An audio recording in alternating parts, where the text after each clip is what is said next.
Hello. We've got a few absent today, so we thought it would be a good idea if I recorded this little section because that essay that I gave you to read yesterday by Paul Dean, so we've got our critic's name here, when we want to, so Dean said those things on the board, except when he's quoting other critics. So I thought we'd just use this as an opportunity to go through how to tackle an essay like this. Obviously, I'll put this slideshow into Classroom, so don't worry about writing every single thing down, but this should serve as a good and helpful revision aid. Okay. So the first thing that we might want to think about is how you actually even use an essay like this.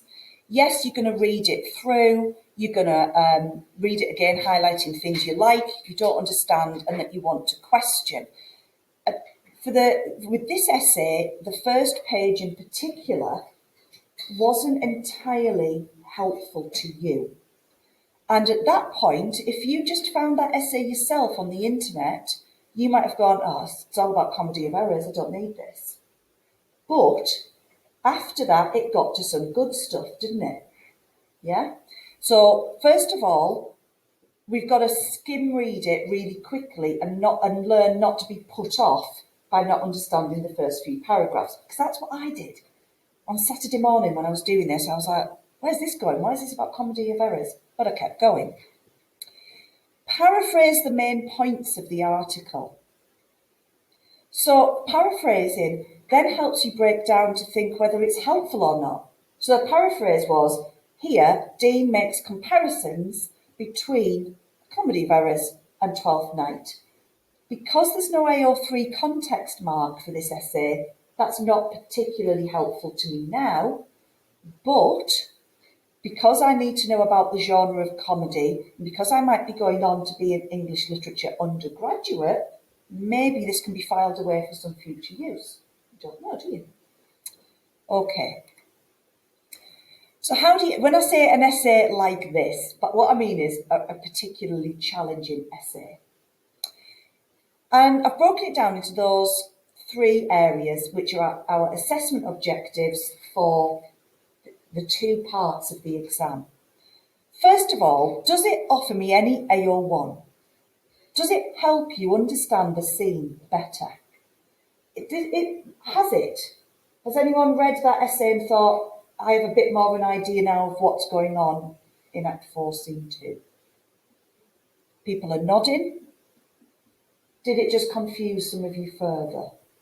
It's okay if it did, because we can talk about that as well, because if it confused you, it might be that we're not practiced in looking at the right bits of an essay. Did it offer you any AO2? Oh, that's not meant to say play. It's good when you find the errors. Does it help me understand the quotations language better? And does it help me understand interpretations of the play better? Now, I know that for some of you that's true, especially with AO5, because we started the lesson by putting on the board anything we found useful, and you've put quotations on there. Stuff that Dean said, stuff that Leggett has said, and the M1. I've just paraphrased it initially. What is it then? Sorry. Oh, from MBS. Find it and come back to me. Give me a shout when you find it. So I know that it's helped you with some interpretations. We know that we can now say that we could perhaps interpret this scene as Malvolio's physical imprisonment representing his psychological and social imprisonment. It's a bit of AO5 that we've got. Ben? Bodwell Smith. Thank you. Grace? Can you also talk about how Malvolio is under the stage, like a limbo? Yes, good. So that's something we didn't put on the board. We were talking, the essay talks about physical productions and how in the theatre at the time, the under the stage area was hell. that's if you heard voices. So in Hamlet, when the ghost is speaking to Hamlet, often that voice will come from that pit underneath. In Dr. Faustus, the same. The devil will appear from underneath, and above the canopy of the globe was painted with sky and stars. So your witches in Macbeth would have come up from there. Did it help anyone with any AO2? Were there any quotations that it helped you understand a bit better?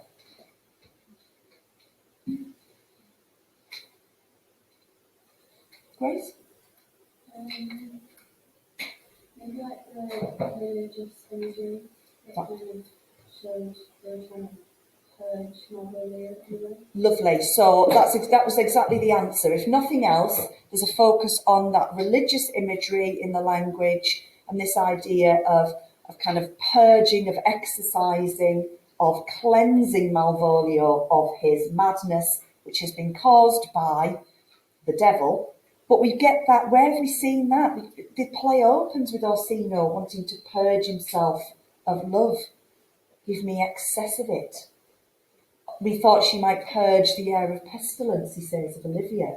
So that ideas of excess are linked in this scene. They're writing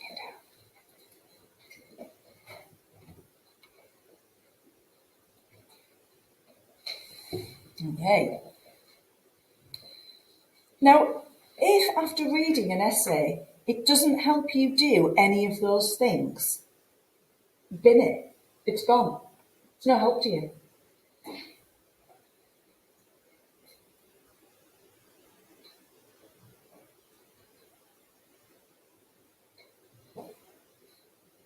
Okay. So I shall. Oh, do you know what I'm going to do? I'm going to put myself in the photo. I'm literally the only one in here who finds me amusing, but never mind. So, what I've done here is to take sections of the essay that I found particularly dense and challenging, and to think about how I might paraphrase them. This writer uses a lot of big words, and they can be very off-putting, can't they? Yeah? But as A-level English students, it's our responsibility to develop our vocabulary, especially those of you who are going on to any kind of undergraduate degree. You're expected, whether you're going on to do English, health and social care, law, psychology, to have a big vocabulary. There is no need at this date to make a laborious case for Shakespeare's knowledge of the Harrowing of Hell play from the medieval mystery cycles. So that assumes you know what the Harrowing Hell of play is and the medieval mystery cycles. But you don't, do you? Did anybody look them up? Did anybody go, what are the medieval mystery cycles? I'm going to Google those, because that's the kind of thing you need to do. I will tell you now that they were, the mystery cycles were little plays that were acted out. You can still go and see these in York. They were acted out by often members of different trades, and they would retell stories from the Bible at a time in medieval times when the population was largely illiterate and the Bible was only written in, what language was the Bible written in then? Latin. And they were very expensive. So how did you, as a commoner in medieval times, get access to the Bible stories? You were completely dependent on your priest in your church telling you them. And this was another way of accessing those Bible stories. So what we're doing here, as we learn about Twelfth Night, we're developing our literary history knowledge. This will not make its way into your exam, but it's part of your broader education of not just your literary knowledge, but British history, actually. Grace? I looked up the Harrowing Hell, something about souls of people. Right, so the story that's being told in the Harrowing is of Jesus rocking up to hell, Satan's not happy, and saving some souls. So he's saying that Shakespeare had knowledge of that. This Glyn Wickham has already said that the porter scene in Macbeth draws on the iconography, the religious imagery of that episode. So those of you who have seen, have studied Macbeth for your GCSE, is that kind of ringing any bells? Because that porter scene is, it's odd in that play, isn't it? I mean, I love it, but it is odd. And what have we got in common there? We've got the drunkenness, haven't we? We've got the kind of the power thing, and we've got this weird kind of, it's like it's the moment before the discovery of the bodies of the kingdom. Is that right? A long time since I've read Macbeth. Okay. I wish to suggest that in Act 4, Scene 2, Feste as Sir Topaz visits the imprisoned Malvolio, and that this scene contains some oblique theological allusions. Whoa, and that's where he makes us want to cry again. What is an oblique theological allusion? Do we know what any of those words mean? Theological.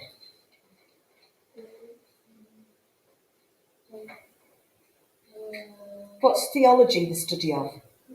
Religion. Why is this helpful to know? Well, we're about to study The Handmaid's Tale. What kind of society do we live in? A democracy, allegedly. In The Handmaid's Tale, Gilead is a theocracy. It's a society that's run and controlled by the church. So theocracy is a word that we need to have in our vocabulary. So there are some oblique theological allusions. What's an allusion? What's the synonym for allusion? Anyone? It's like when you see something that's kind of not there, That's illusion with an I. that is there. But an allusion is like when you, what if I said, I'm going to allude to something? Hint at it, refer to it. And oblique means indirect. So all he's saying there is that there are some indirect religious references. Does make you think, why didn't he say that then? Now, it could be that he's just got such a good command of vocabulary that that comes very naturally to him. Please don't be under the illusion, not allusion, that big words make you sound clever. But you will get to a point over the 2 years studying literature and your other subjects where you can read that and understand what it means straight away. So, Feste in this scene, this scene contains some oblique theological allusions which are partly to be understood in terms of the Harrowing and partly in terms of Reformation theological debate. So he's saying we can understand this scene more if we know the story of the Harrowing and if we understand how religion was being debated around this time. Now that's massive, isn't it? That's a big thing to get your head around. How have I kind of paraphrased that? An understanding of the Harrowing and debate about religion at the time might help us understand this scene more fully.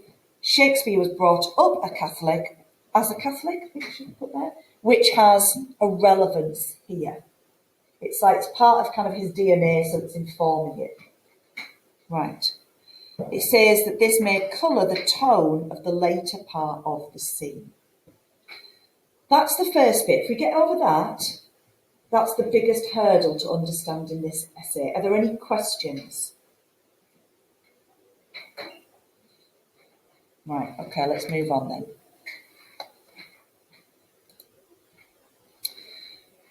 Oh, I might need to move now.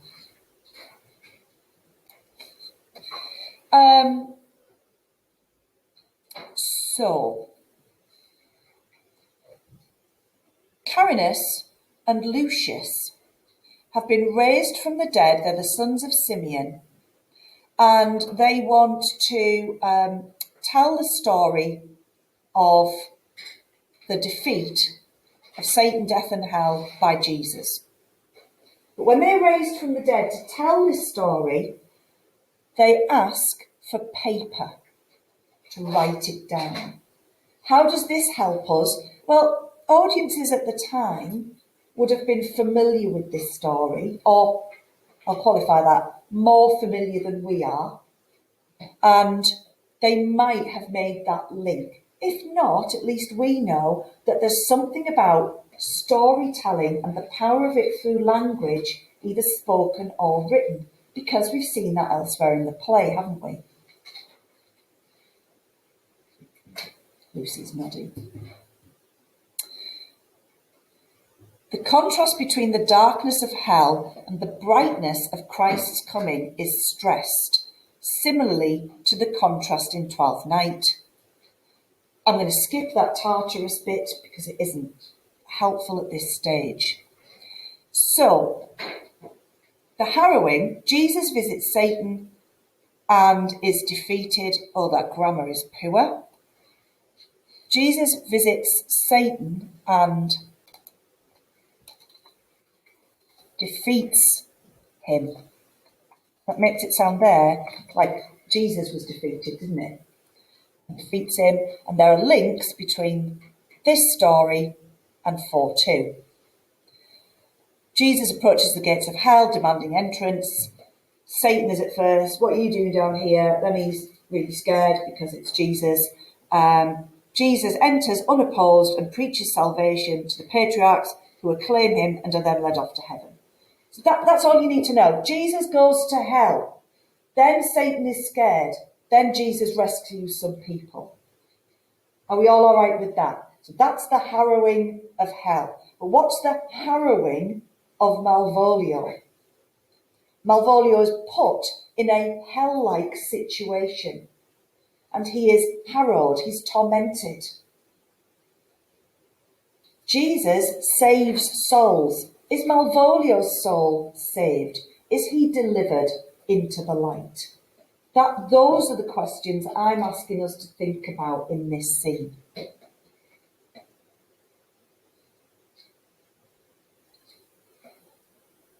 I just splashed water in my eye. How did I manage to do that? So I've got skills, haven't I, Nidhi? Okay. Has everyone made a note about that? Yeah? This is like top A-level thinking here. So if your brains are working hard and hurting a little bit, that's good. It's a good sign. Then there's this whole thing about epiphany and the darkness and ignorance. And again, maybe I'll move myself down here.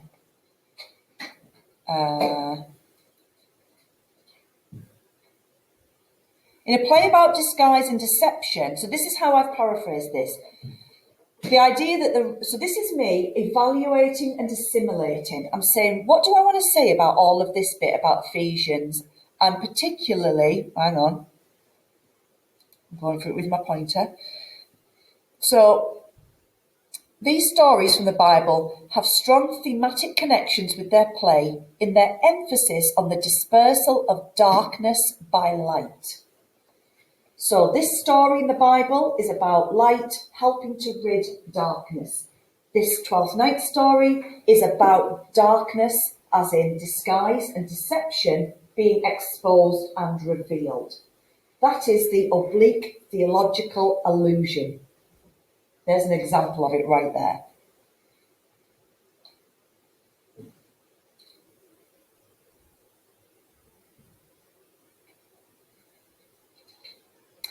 In a play about disguise and deception, the idea that the revelation of the truth is important is supported by Cash's claims, because here Dean is quoting another critic, that 4:2 takes lessons from Isaiah and Ephesians and becomes a metaphor for intellectual and spiritual illumination.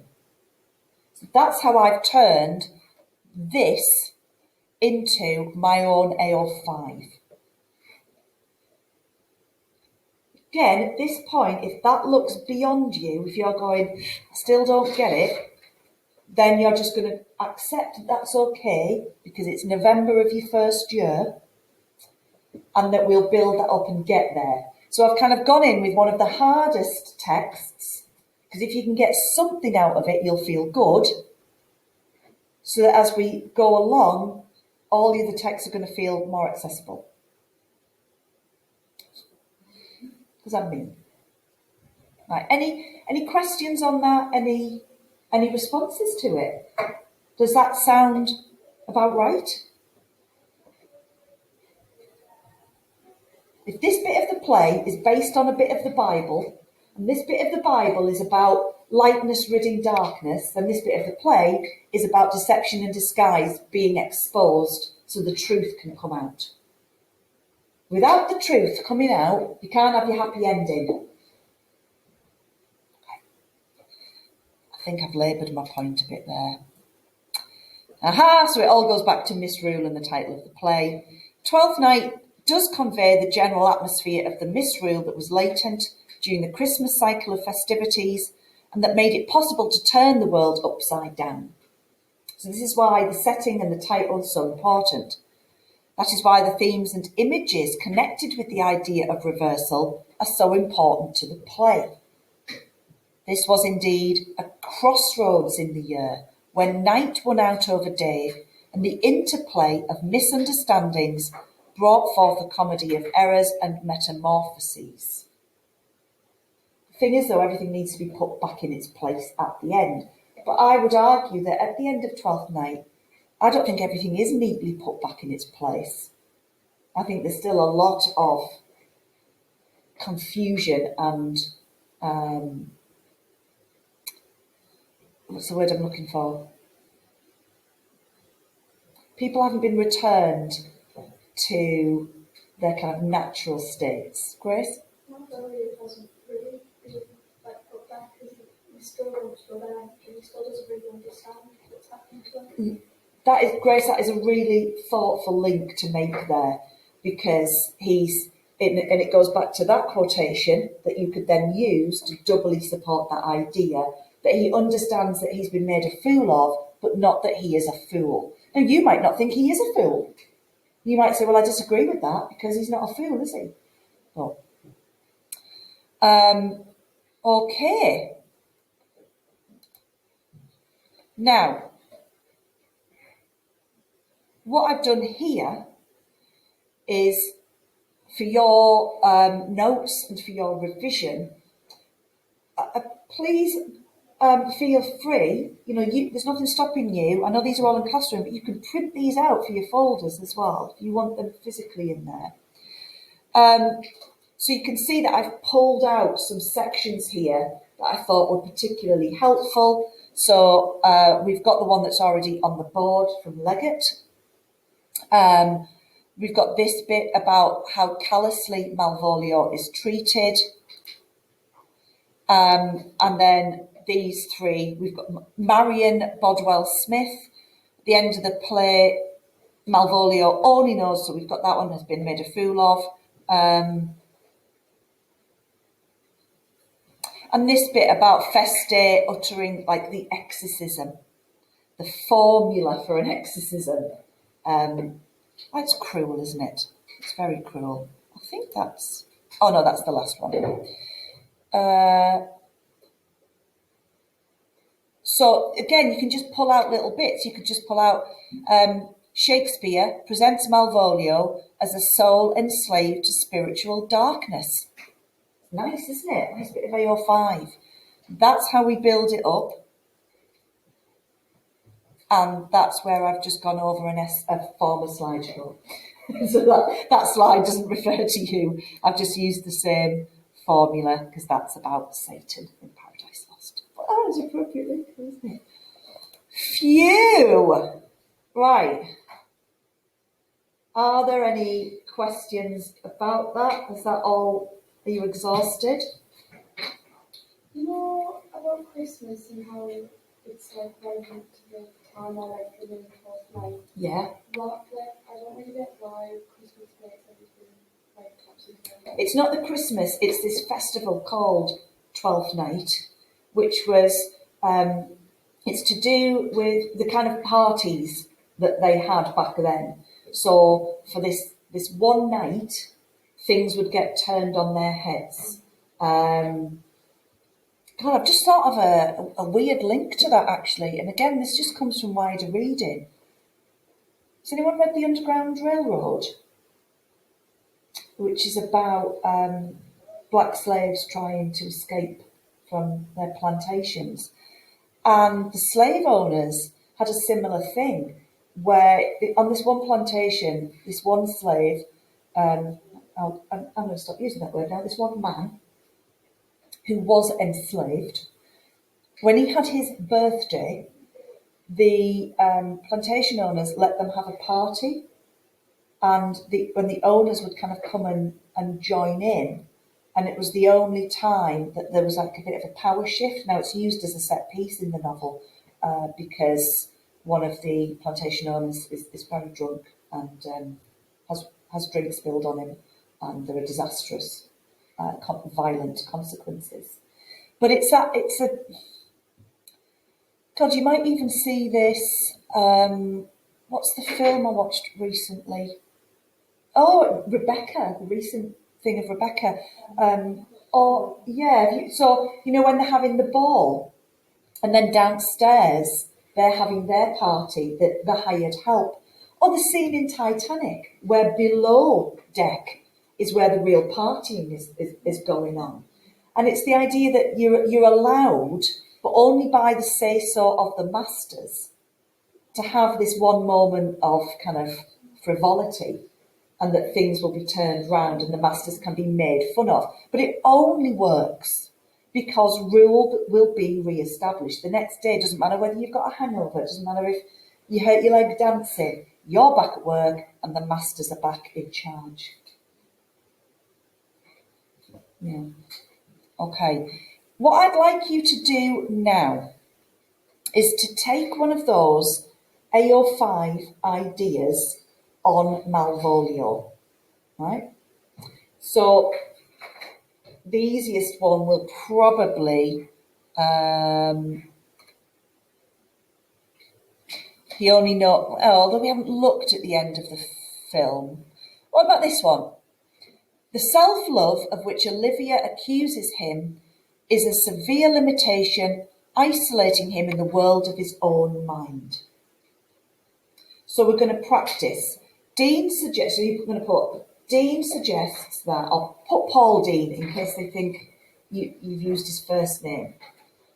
Paul Dean suggests that, then write that quotation out.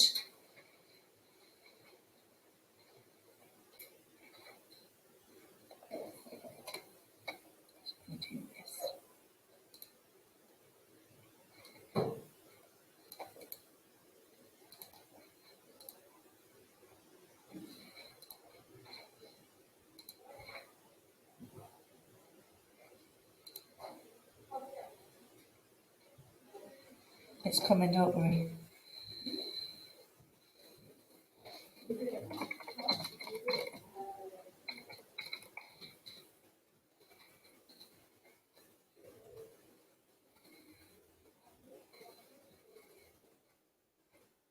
Whoops.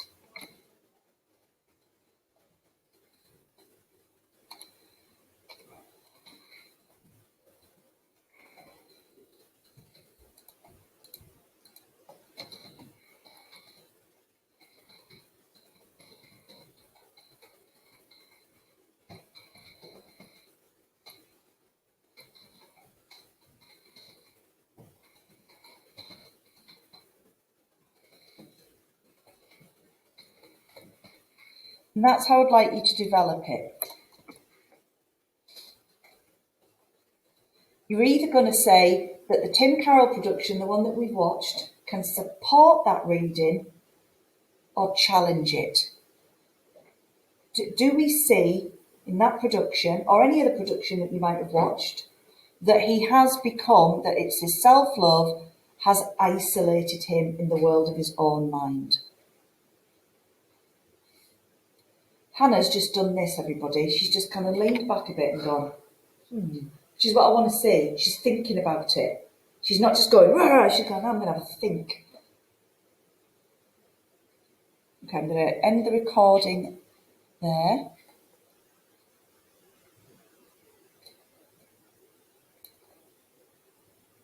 Hope you found that